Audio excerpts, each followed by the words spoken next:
Dwight D. Eisenhower, one of the most productive people in American history, once remarked, "That which is urgent is rarely important." And so how do we build our schedules? How do we build our lives, especially our work lives, where production, accountability, and promises kept are the hallmarks of what we're trying to do? One of the things that we have to figure out is how do we stop ourselves from getting into the daytime and just getting sidetracked? If you're like me, you get to the office, you have a plan for the day, and all of a sudden the fires hit, the emergencies hit, the little issues come up with the team members, with the clients, with those around you. And so how do you prevent getting sidetracked and figuring out how to focus, what to put off? Dwight Eisenhower developed something called the Eisenhower decision matrix. This is a really, really neat concept that allows us to prioritize, to put off, to delegate, and to automate, and also to determine what to do and what not to do. And this is really functionally how we should perceive the actions of our workday and maybe even of our personal lives. And so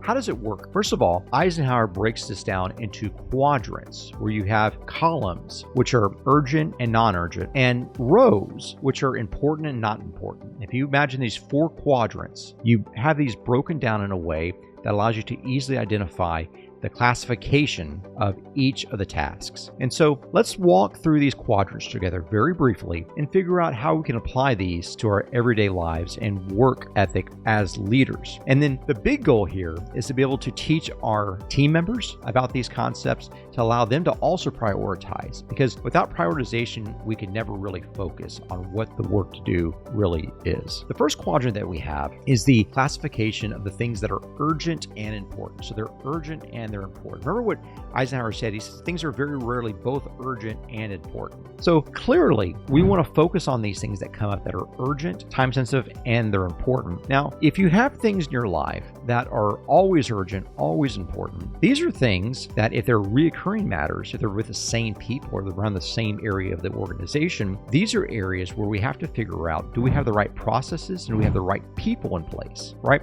If the process and the people are wrong, you will always have important, urgent things happening over and over and over again. A great way to think about this is, where are the delays within your organization? Those delay points are where there's either weak process or weak people or even both. And the worst place to have delays are in this first quadrant, quadrant number 1 of the urgent and the important. This area also deals with crisis management. And so how do we reduce the time that we spend, the focus that we spend in this quadrant, and be able to focus on things that are more hierarchically significant to the futures of our organizations, the futures of our families, the futures of our businesses, and not always get caught up in the things that are urgent and important. Not everything that's urgent is important. The second quadrant, as we move over to the top right hand, is the things which are not urgent, but yet are important. We will circle back around to this in a second, but these areas of that are not urgent and important are things that go on your calendar, that get scheduled. You should prioritize these things, because this is the prioritization of future planning, of objective setting, of heading towards a goal, heading towards an objective. And without heading towards an objective, you are merely meandering. If you're like me,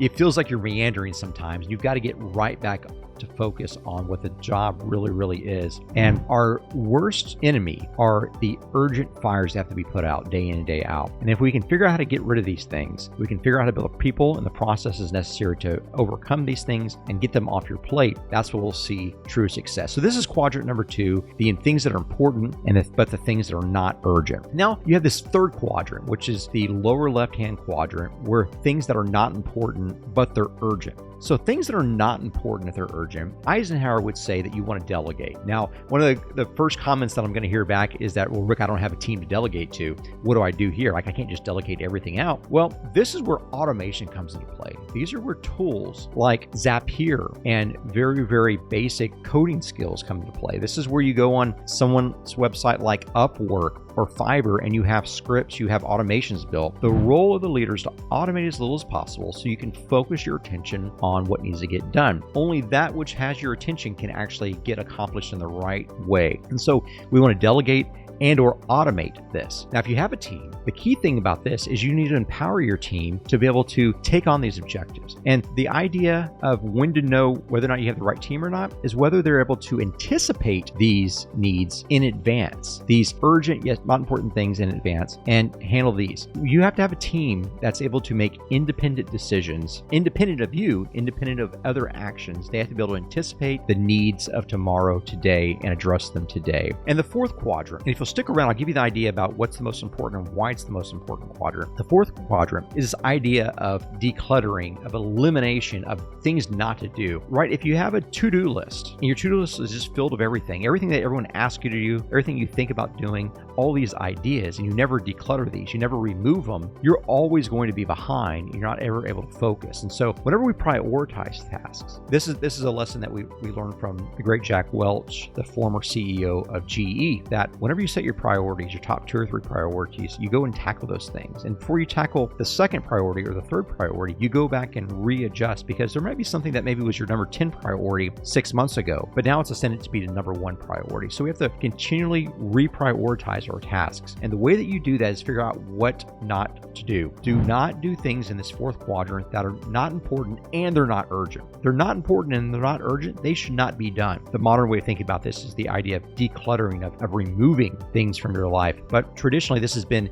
something that's been on a to-do not list, a do not do list. Right? You have your to-do list and you have your do not do list. The do not list is so much more important than your to-do list because it provides the parameters through which you can objectively operate within the known world. And so as we think about this through a leadership paradigm and a leadership matrix, we think about how do we keep our team members focused? And we set up very, very clear parameters of operation, things we're trying to compete for, things we're not trying to compete for. Being communicative about this in our organizations is very, very important. How do we eliminate tasks that vary from our missions and our objectives and our goals? The organizational mission, vision, goals, and tactics must be primary. And so this is why the fourth quadrant is so important. I told you that if you stuck around to the end, I would give you the idea about what is the most important quadrant. Where do we focus our time? Where does the leader that makes the most advancement, where do they come into play within the hierarchy of the Eisenhower decision matrix? We got to think about Eisenhower for a second, about what kind of man he was. He was not only president of the United States, but while he was president, he started DARPA, which is the organization that really started the internet. He also started NASA. He was extremely instrumental in building the Department of Transportation and the interstate network throughout the country. And he also is a man that got everything done, a lot done before he was in office and after he was in office. This is a man that also served as Supreme Allied Commander, as well as serving as, I believe it was Chancellor of Columbia University. So this is a man that's very, very sophisticated, but very, very progressive and productive in his actions. And so how do we get this sort of production? We focus on quadrant number 2. Eisenhower said to focus on quadrant number 2. These are the not urgent important matters. Because remember, that which is rarely important is also urgent. But it is the non-urgent important things where strategy is built. This is where systems and planning and future and anticipation is built. And this is the job of the leader, to focus as much resources into thinking about quadrant number 2, planning and scheduling and perceiving and market research and trying to figure out what your competitors are doing so you can counter against that, and also thinking about the idea of initiative. And when it comes down to initiative, we have to make sure that the team members that we have in place are those who exhibit the primary core attribute of being proactively engaged. Proactive engagement must run our organizations. We must be able to anticipate the problems of tomorrow today. We must be able to anticipate the opportunities of tomorrow today. And only by doing so can we have the hope of executing on those opportunities and bringing our organizations and our teams to the very next level.